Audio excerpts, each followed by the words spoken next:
This is Meteo Mundo. Hi everyone, I'm Meteo Mundo Chief Meteorologist Rusty McCranie. It is November 1st, which means we are officially 1 month away from the end of the 2023 Atlantic hurricane season. So I wanted to take a quick look at what's happened in the season so far and if November could still be active across the Caribbean and the Bahamas for the month ahead. These were your names for the 2023 Atlantic hurricane season, and it has been busy, friends. We've wiped away all the way through the T-name storm.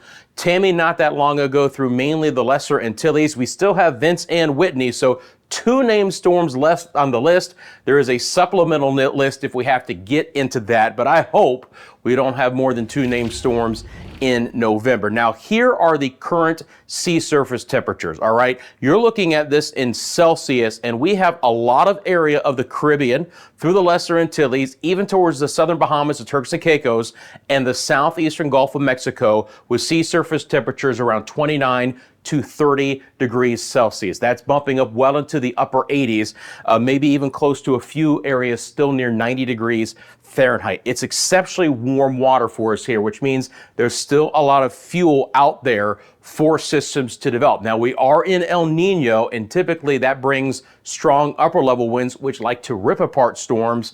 But again, at the lower levels, there's a lot of fuel for these systems to try and get going. And in November, we typically see homegrown storms. And what do I mean by that is that, of course, the last several months we've been watching for waves coming off the West African coastline to develop in the Atlantic Basin.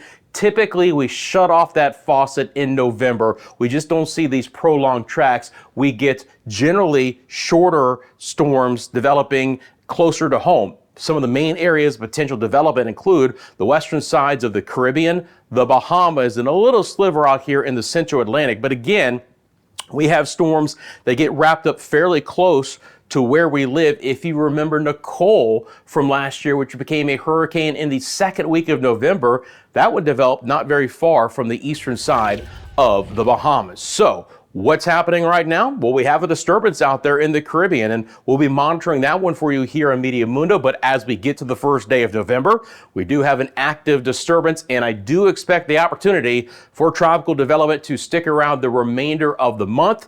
It's certainly something we'll keep you updated on here. Thank you for watching. Thank you for liking the video. You want the latest forecasts across the Caribbean and the Bahamas, please make sure you subscribe right here to Meteo Mundo.